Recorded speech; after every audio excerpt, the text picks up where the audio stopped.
Gordhan, I'm white, I'm wife of Pravin Gordhan, people think, oh, that it must be nice for you. The reality is that most of the families of our leaders go through the most difficult time. Cruelty that is supposed to be directed at our leaders gets directed to their family. I always maintain that liberation movements generally have a humane agenda. But sometimes in executing that agenda, they are the most inhumane towards each other, the individuals towards each other. PG suffered. He suffered personally. We witnessed it. His family suffered. He was demonized by many, demonized to a point where even racial slurs were thrown at him. There was a time when others even thought it wise to attack him because they happened to think he is Indian. And if you talk to PG, those who know him, he was deeply non-racial. The Indian question in his mind was probably secondary, if not third issue. His first and foremost focus in life was that he is a human being dipped in a struggle to free the human beings from oppression and exploitation. And I think that if there's any gift we can give to PG, it is to reignite a strong South African spirit that fights against ethnicism, that fights against racism, that builds a society based on democracy and an egalitarian society. I thank you. Thanks, Nkabisi. Next up is Derek Hanekom, who says that he shares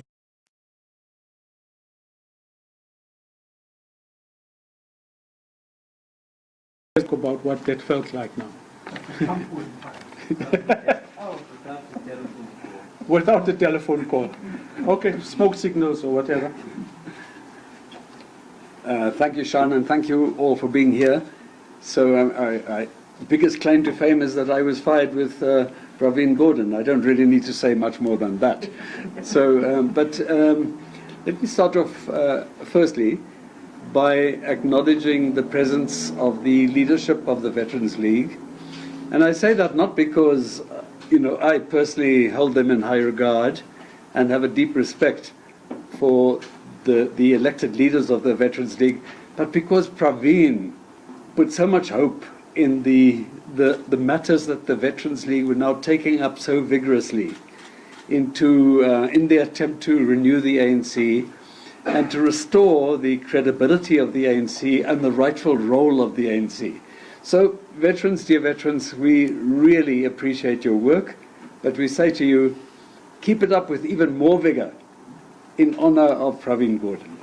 So we have all of these. It's difficult to speak after the previous speakers because in a way they've said it all and there's not much to add. But the cliche often used is, a gentle giant has fallen. Well, true, he was a giant, but not always that gentle. We're very clear about that.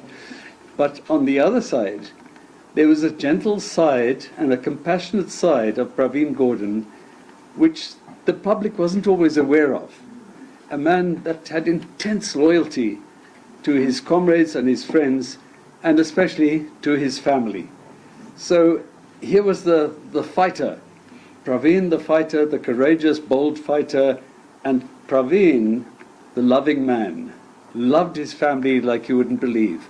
And to be honest, the many things that Pravin has achieved during his life, he would not have been able to do, especially the latter years.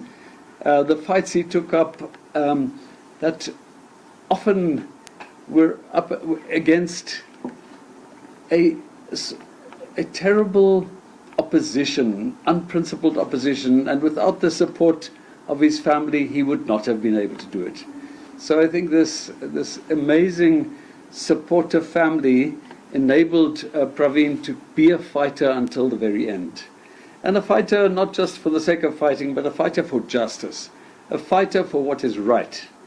And if we are going to pay one little tribute to Pravin, the biggest tribute that we can pay is to carry on with that fight.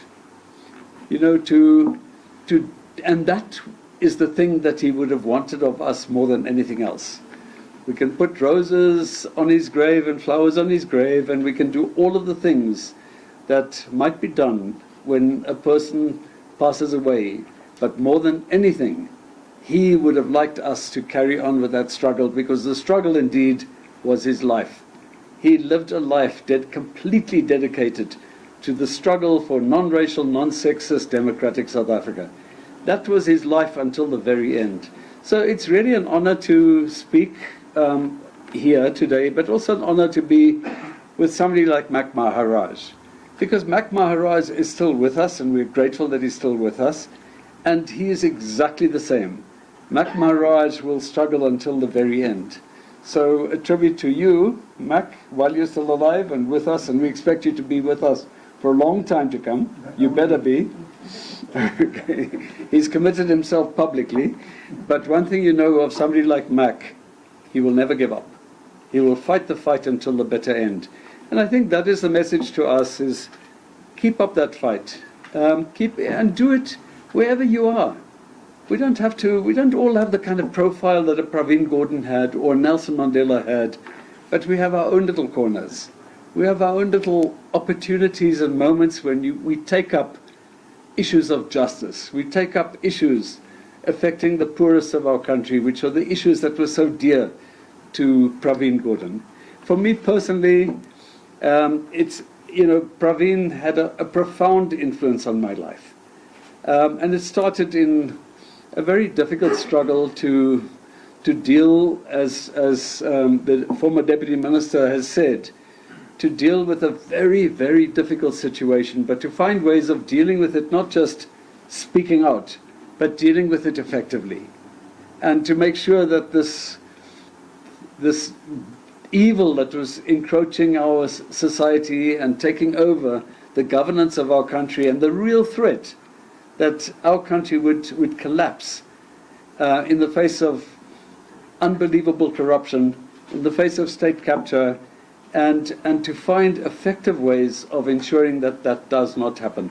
So Pravin was a man of many dimensions, many chapters to his life, and one can speak forever and forever. I don't have notes in front of me, so I have to just work on my inner clock and say my time of speaking has come to an end. But more appropriate than saying a giant has fallen is to say a humble servant of the people has fallen. And that's what Pravin was, a servant of the people, a servant for justice, doing and never seeking to be glorified, never seeking to be treated as a hero, and yet he was a remarkable hero. Thank you very much. Thanks, Derek. I think people were waiting to hear some of the inside stories and, some of the more juicier parts of what happened in those fights in the NEC but I'm sure you'll do that when your memoirs come out. Mandla and Comfe worked with Pravin as an advisor for a fairly long time in his different ministerial posts. Mandla and I went to CPG probably about a month or just immediately after the elections to start talking about his plans. But what we learned was that we could not compete with, I'm not sure if it was the French Open or Wimbledon, the semi-finals. And we just could not compete with it. He would talk to us, but his eyes were focused on the TV. And eventually we decided it was a hopeless cause, and we just left quietly from there. I don't even know if he noticed that we left. We did see him in the hospital, and he simply said to us, "Chaps, continue with the fight, continue with connecting all of these dots." And then he went back to sleep. Mandla, you want to share some of your perspectives? But I see you got a long note there. It's a thesis. It's a thesis, but you're going to summarize, right? Yeah. No, thank you very much, Comrade Shan, and also to speak in front of veterans of the ANC and leaders of our movement. Now, let me start by saying I come from Soweto. Pravin comes from Durban. I'm part of what Oliver Tambo called the young lions, that generation.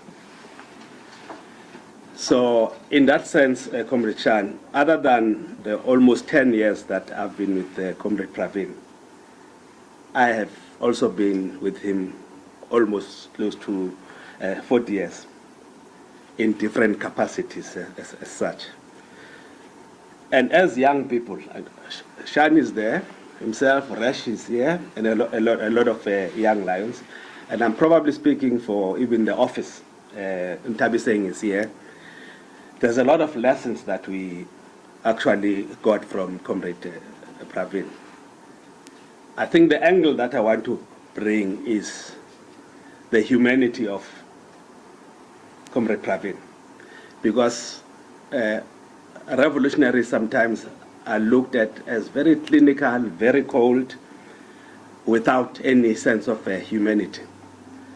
And what is that sense of humanity? There are a lot of words that are coming out of that. One of them is the issue of compassion.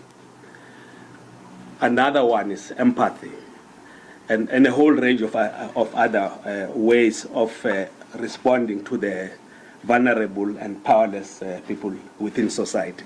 So that was Pravin for us.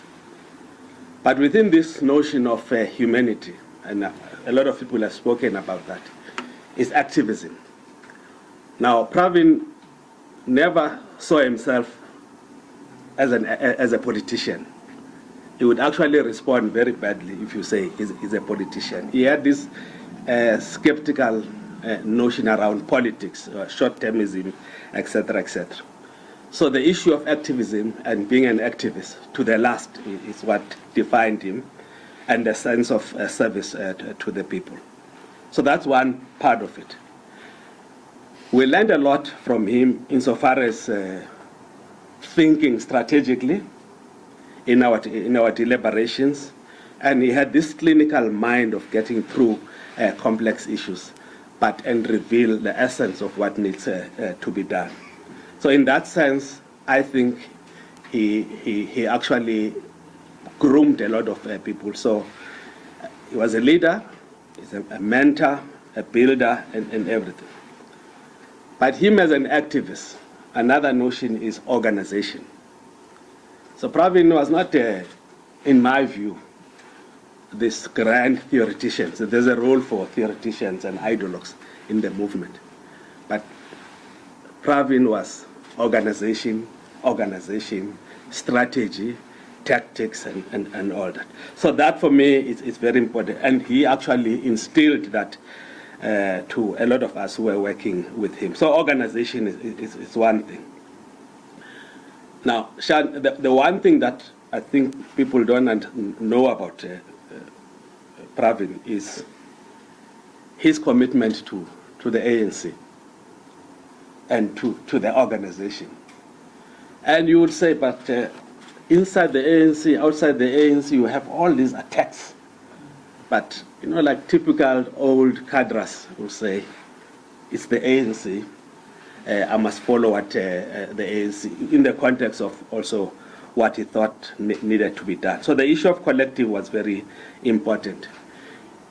He was a builder, a father, an inspirer, and those of you who have worked with him would know that some of the things that he would say is not just things that come from him, but he would have canvassed those ideas with a lot of people. So when he talks, you will hear your contribution in his articulation of things. So organization, collectivism is one thing. So I say he was a kind of a party man as such. But in that humanity of him, I think Derek raised that thing, is the stubbornness of character, is the boldness of vision, is the boldness or is the determination to see through whatever needed to be done in a very clinical way. So he wouldn't do any other thing. Now, these were the attributes of him. And the fact that he was able to stomach the attacks that were there, the resilience, etc., I think is a testament to his strength of character as a person. He would always say conviction is very important. Somewhere, if you talk about SOEs, I must say that this was, I think, in the very first place, a very poisoned chalice. Because that's where the site of state capture was, and the fights. And he went through very well with it. And my sense of it is the SOEs now, there are green shoots in a number of areas. But what we learned, one lesson, is that nothing is impossible if your vision, your strategy, your implementation is there. Pravin would push things to the brink. You think that, no, we're not going to get this thing, but he will get it. And all of you will say, how did we come out of this thing? So that was for him. I think it's the chair of our foundation who says that there's what Priyasha was reading. He was preoccupied with what it means to be progressive today. What is the new form of progressiveness as such, so that becomes the basis on which you mobilize and organize people. So this issue of progressiveness is very important. For him, the issue of social justice was important, the issue of non-racialism, and also, very importantly, gender parity, etc. So for me, that defines the humanity of Pravin Gordhan. But like the others have said, for him, family was the center of his life. It was a source of strength and support, particularly in challenging times. And unfortunately, the attacks also came to the family. Priyasha will tell you, we were at vets at some point. She became a student leader herself, fought back, defending, etc. So it was actually very bad. But he remained committed to public service as such.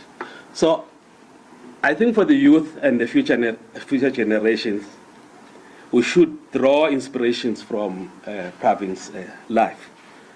That firstly, leadership should be synonymous with a steadfast commitment to serving South Africans, and that's issue of national interest. Serving them with their needs, so that those needs come first. And this is what he's saying to the NIC.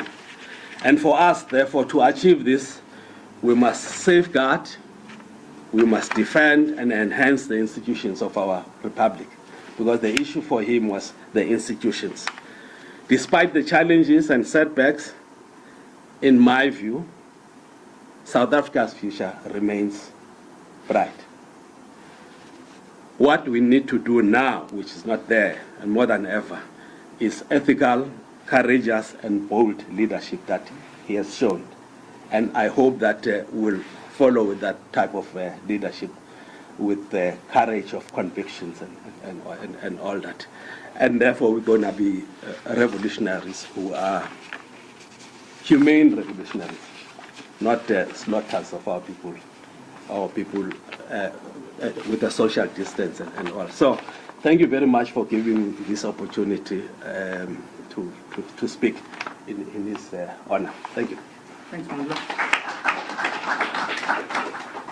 Thank you, Mandla. The reorganization, the revitalization of SARS took place when Trevor Manuel was Minister of Finance. And Trevor will now share some perspectives with us. Over to you, Trevor.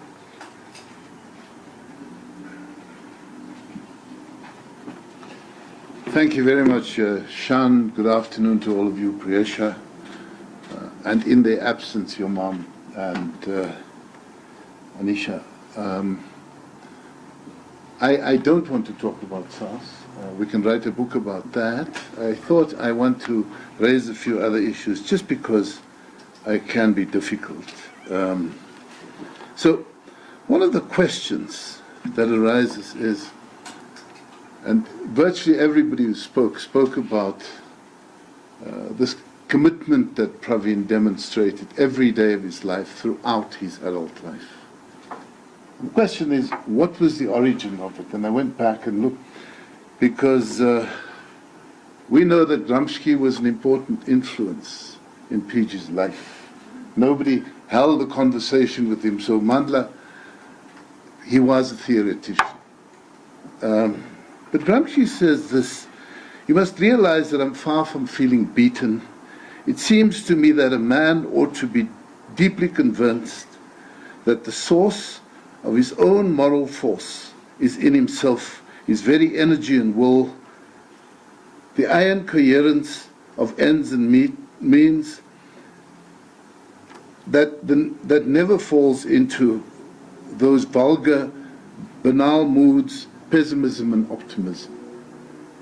You asked Pravin about what drove him. Why was never pessimistic in the face of anything? You could go back to this as part of his origins. But right at the very end, I was privileged to visit him in the ward on Tuesday, and I went in with Mkhabisi, and he looked at us and laughed and said, "Hey, broers, you are here. Thank you very much for coming." And then he said, with the greatest courage, "As you can see, the end is nigh." And so as he lived with courage of conviction, without regrets about the path that he'd chosen in life, right to the very end, Pravin was able to demonstrate the same determination, the same singleness of purpose in the way in which he addressed issues. Two little points, bookends. The first would be from late 70s, early 80s, when transformation had to happen in South Africa. You will find that the transition to mass mobilization had PG's DNA all over it. You know, there were struggles in the 50s and mass campaigns in the 50s, and then the struggle was badly mauled. There was a 76 uprising, but the idea that you should form people into organizations that represent their interests, starting with PG and them in Seacow Lake, and building out from that campaign to civics, is an important issue. So by the time the UDF was launched, the civic movement was fundamentally important in all of that, and the Durban Housing Action Committee was one of the flywheels that gave rise to mass participation in struggle. The other issue, and I just want to amplify, so that's the one bookend. You can track it through then. What happens after that into the UDF, into general uprising in the country. And then the other part I'd like to come to is the issue that PG's attacked about, and that is his tenure in the Ministry of Public Enterprises. I want to amplify the point that Mandla just made. Almost the sole objective of state capture was to liquidate all of our state-owned enterprises. I can draw a distinction between the privilege I had of being Minister of Finance when there was very little debt in our public enterprises and no transfers from the fiscus to any of them. But what happened during the period of state capture is that everything was stolen from the public enterprises. And so by the time PG's assigned that department, the cupboards are bare, the debt is high, You look at the debt service costs for Transnet Eskom, the list is endless. He had to work with the hand he was dealt. And that context becomes quite important. And the point that Mandla raises about green shoots happens in an environment where you say, the destruction has happened, the task now is to rebuild. And I think it's fundamentally important that we recognize PG's role in that rebuilding, in that giving a new sense of purpose and place to our state-owned enterprises. What cannot be disputed by anybody is his lifelong commitment to his beliefs and the way he lived, his commitment to ensure that everything was done to build a cadre who could follow, and the success of every step of the way. Lastly, his very fine strategic sense was always there. There were initiatives that nobody would have considered. I should say here as well that the idea of a broad united front was given rise to on the balcony of the flat that he lived in Prince Edward Street, above his father's sari shop. And from there it took root. The UDF became that idea found purpose in society. He could always take a long view on life and ensure that there was commitment to see it. Thank you very much.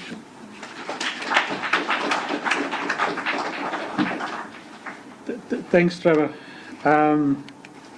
Our last speaker here, and can I just check where's this roving mic? Sheila Sisulu. Sheila will just talk about her recollections and her perspectives on PG's life, his contribution.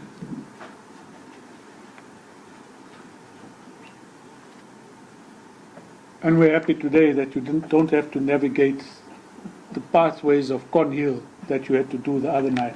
Thank you. Thank you very much. And let me first start by conveying my sincere condolences to Pravin's family, and say how in one of the meetings that we had, I think it was say in South Africa, when we were supposed to have accompanied him to court, and instead we had a mass meeting in some hall, church hall in Pretoria.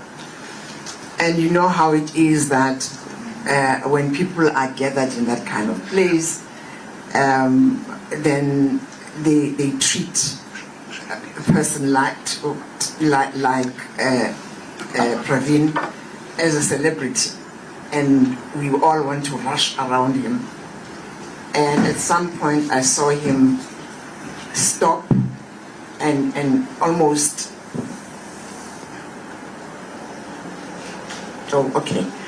and stop people from crowding him, not because he was being unkind, but he actually wanted to get his wife, who was being crowded out and away from him.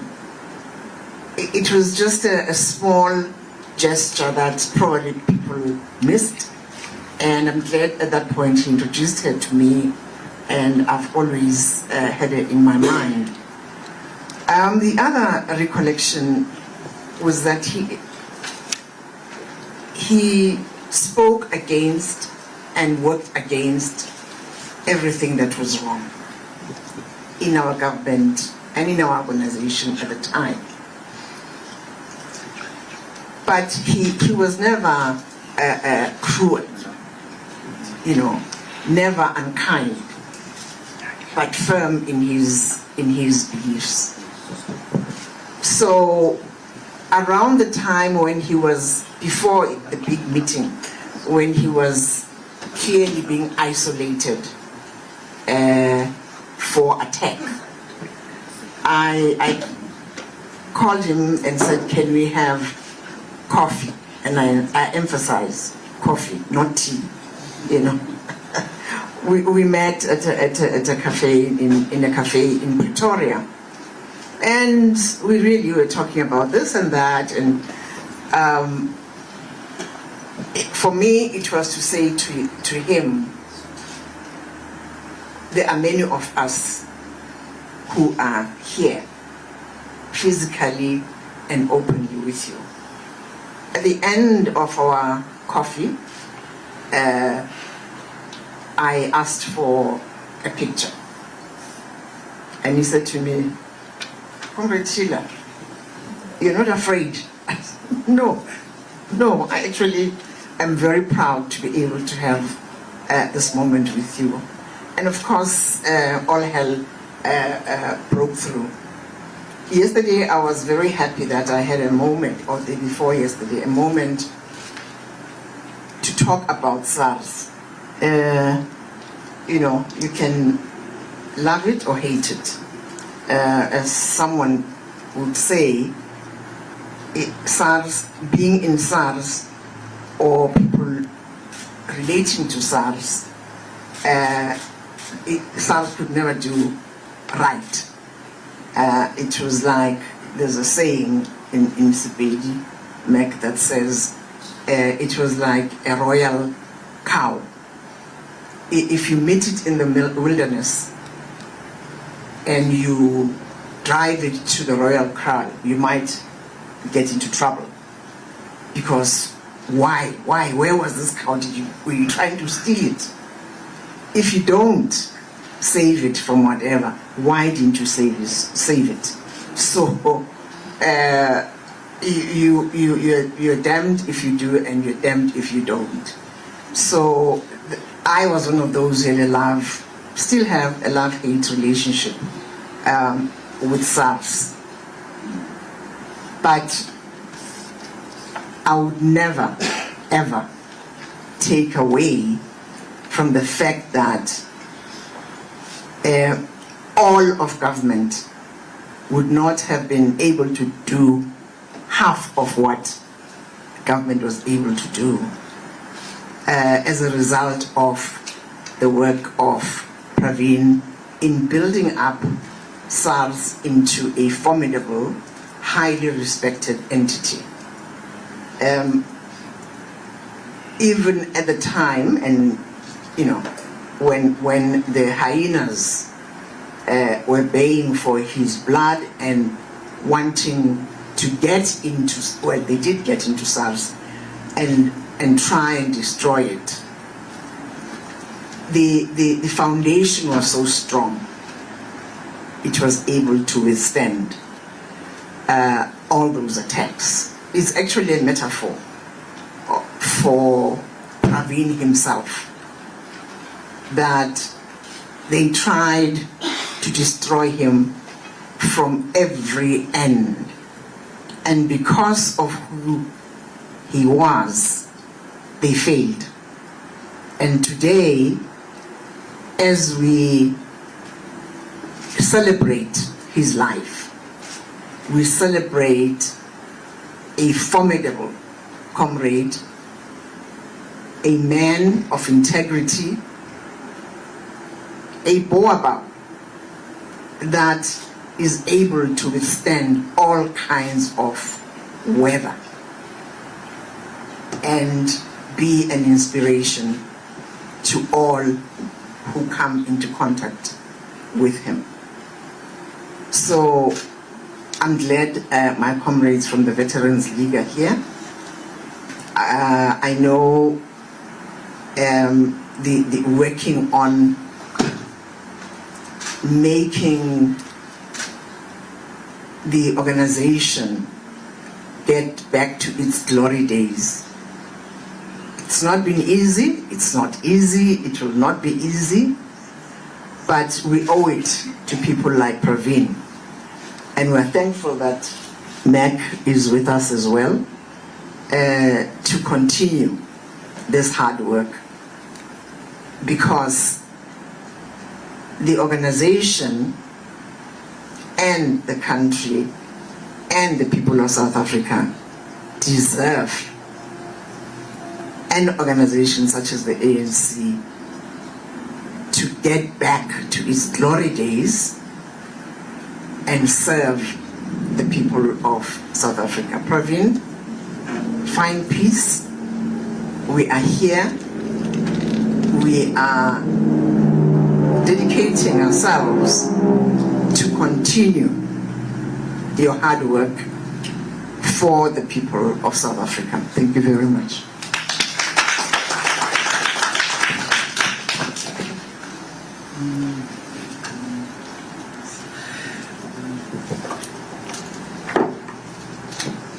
Thanks, Manshila.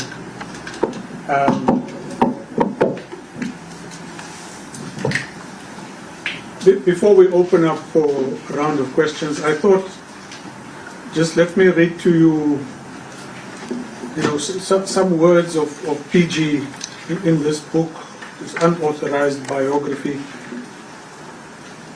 In it, he's quoted as saying, "No one can ever be satisfied that one knows it all.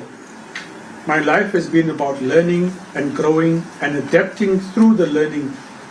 I'll have to retire at some stage from formal politics and yet look for other ways within my ability and health of contributing. You can retire from a job, but you can't retire as an activist." It then goes on. He says he'd like to be remembered as just the activist who grew up on the streets of central Durban, who had the opportunity to contribute as a lifelong activist to building the changing South Africa, but also to build the institutions of democracy as one small contribution among many, many others.